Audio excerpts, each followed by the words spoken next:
exciting, provocative, pretty engaging from the beginning, edgy, exhilarating, really creative, very, very enjoyable, imaginative, intense, rather quick read, very engaging, very engaging, frightening. Really, very, very good book.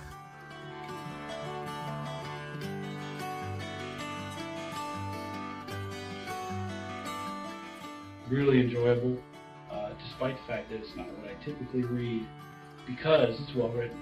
I know this was first book by this author, and really exceeded my expectations.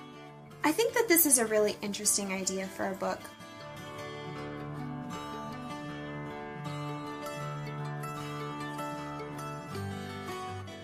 Who would enjoy it? Anyone that enjoys a good book, a good story, an engaging read with great characters, and certainly anyone that enjoys historical pieces.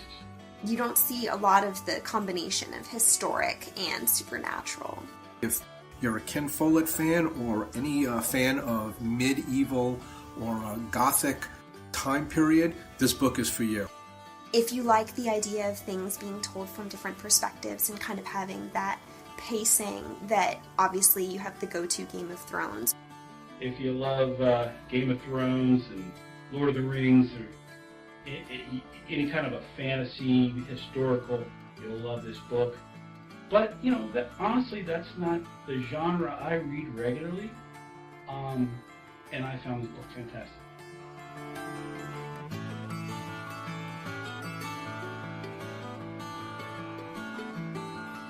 Supernatural elements are actually somewhat plausible, that they are sort of behind the scenes in historical events. Obviously, a lot of work went into researching for this book, because it very much captures the feel of that time period.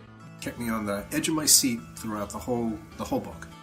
The idea that it's these sort of influences that could have led to major historical events makes it almost seem like these things could be true, they could be real.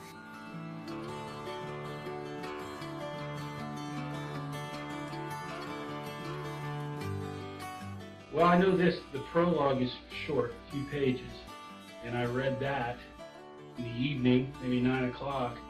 By the time I put the book down, it was 3 in the morning. A complex web of characters. I really enjoy books that have a lot of intersecting plot lines from the different characters, and boy, this one was really terrific.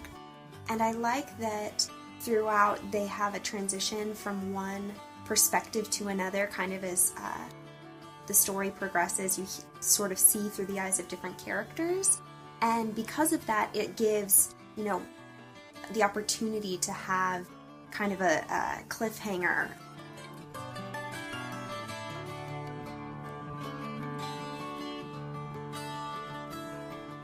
They call it the Dark Ages for a reason. It is dark, and the book's dark, but that's what keeps it interesting, at least to me. This is sort of harkening back to when vampires and these creatures were considered evil. You know, they were villainous, they were monstrous. Almost like a classic Dracula. It's a good story, and I'm hoping he writes a second book. I think you'll really enjoy it.